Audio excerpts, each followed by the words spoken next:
Hello friends, super magic રસોઈમાં મિત્રો હું આપનું સ્વાગત કરું છું। આજે હું લસણની ચટણી એ સ્પેશિયલ યુનિક ચટણી લઈને આવી છું મિત્રો।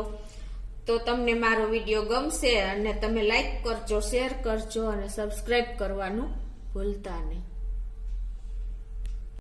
તો આ લસણની ચટણીમાં મેં શું ઇન્ગ્રેડિયન્ટ લીધા ને એ પણ હું તમને બતાવી દઉં। એમાં મેં 30 કળી લસણની ફોલેલી લીધી છે, આ ટાઈપની તમે જોઈ શકો છો। અને એની સામે મેં કાશ્મીરી અને રેશમ પટ્ટો બે મિક્સ અડધો કપ લાલ મરચું પાવડર લીધું છે। અને આપણે 1 ટેબલ સ્પૂન જેવું આપણે દહીં જોશે અને તેલ જોશે આપણે 4 થી 5 ટેબલ સ્પૂન જેવું। બસ આટલા ઇન્ગ્રેડિયન્ટ આપણે લેવાના છે મિત્રો। તો હવે આપણે બનાવવાનું ચાલુ કરીએ। તો મિત્રો આ ચટણી એકદમ ટેસ્ટી અને તમને ડેઈલી તમને આ ચટણી ખાવાનું મન થાય ને એવી એકદમ મસ્ત ચટણી બને છે। અને આ ચટણી ઓછામાં ઓછી 3 મહિના સુધી સારી રહે છે। તમે ફ્રીજમાં રાખો ને એટલે નથી કોઈ ટેસ્ટમાં ફેર પડતો અને એવો ને એવો ટેસ્ટ છેલ્લે સુધી રહેશે મિત્રો।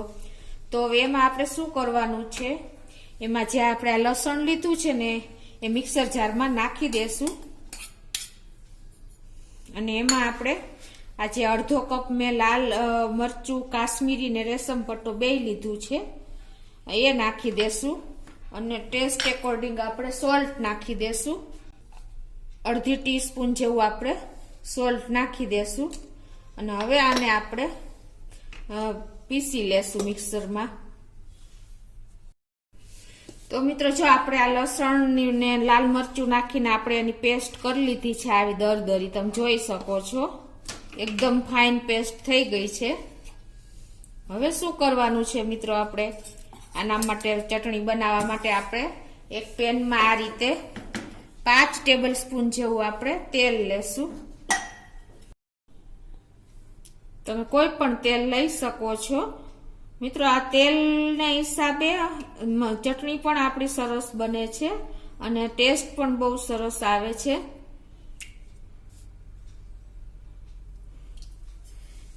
મિત્રો આપણે સૌરાષ્ટ્રવાસી એટલે કે કાઠિયાવાડી લોકોને તો લસણની ચટણી વગર ચાલતું જ નથી, એટલે એના માટે તો આ બેસ્ટ છે મિત્રો। એકવાર તમે ચોક્કસ આ રીતે બનાવશો ને તો તમે દર વખતે બનાવીને તમારે શાકની જરૂર નહીં પડે, એટલી આ ટેસ્ટી ચટણી થાય છે। હવે આમાં આપણે આ તેલમાં નાખી દેશું પેસ્ટ બનાવી છે ને લસણની એ, અને એને આપણે ગેસ ઉપર મૂક્યા વગર જ આપણે આને મિક્સ કરવાની છે।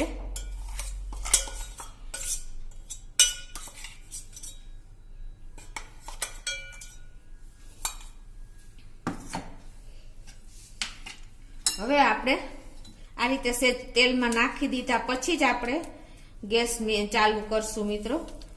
એનું કારણ એ છે કે નહીતર આપણી ચટણી મિક્સ થાય ત્યાં તો પેલી થઈ જશે, કલર ચેન્જ થઈ જશે। તો હવે ગેસ ઓન કરીને આપણે ગેસની ફ્લેમ એકદમ સ્લો રાખશું અને આને આપણે આ રીતે હવે ગેસ ઓન કરીને ચાલુ આ રીતે હલાવતા રહેશું।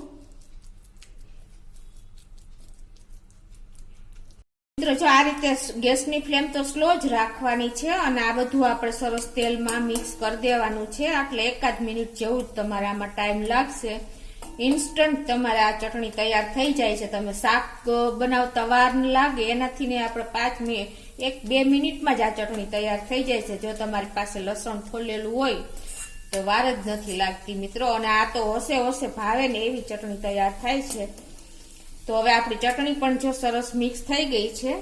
હવે આ સ્ટેજે આપણે તમે આમાં 1 ટેબલ સ્પૂન જેવું આપણે દહીં નાખી દેશું। દહીં બહુ ખાટું નહીં અને બહુ મોરું નહીં એવું આપણે લેવાનું છે, 1 થી 1.5 ટેબલ સ્પૂન જેવું નાખી દેશું અને આને આપણે હવે મિક્સ કરી દેશું આ રીતે। અને થોડીક વાર આ રીતે આપણે મિક્સ કરીને ચલાવશું મિત્રો। દહીં નાખવાથી આપણી લસણની ચટણીની સેલ્ફ લાઈફ વધી જાય છે અને એના હિસાબે જ આપણી આ ચટણી લાંબો ટાઈમ સુધી એવી ને એવી ટેસ્ટમાં ને લુકમાં ને રહે છે મિત્રો। તમે જોઈ શકો છો અત્યારે આપણી ચટણીનો કલર કેવો મસ્ત આવી ગયો છે અને તેલ પણ જો છૂટું પડવાની તૈયારીમાં જ છે।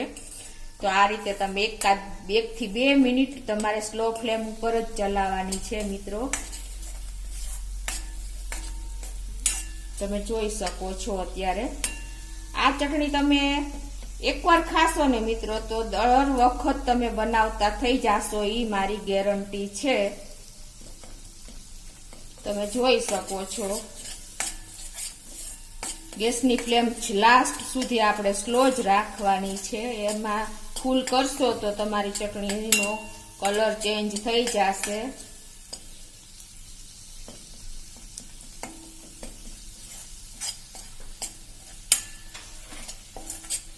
આ રીતે કન્ટિન્યુ આપણે ચલાવતા રહેશું અને જો બરાબર તેલ છૂટું થવાની હવે તૈયારી થઈ જ ગઈ છે મિત્રો.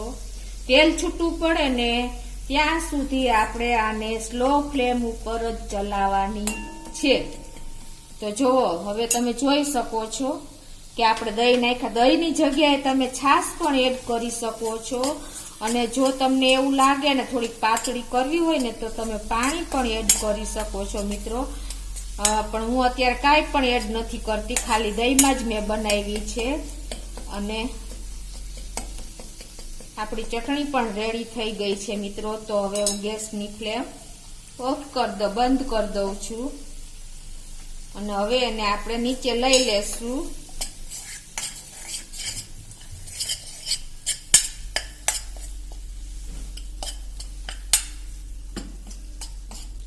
તમે જોઈ શકો છો મિત્રો, એટલી મસ્ત સ્મેલ આવી રહી છે અત્યારે કિચનમાં કે અત્યારે આપણને ખાવાની ઈચ્છા થઈ જાય. રોટલા આ ચટણી તમે મિત્રો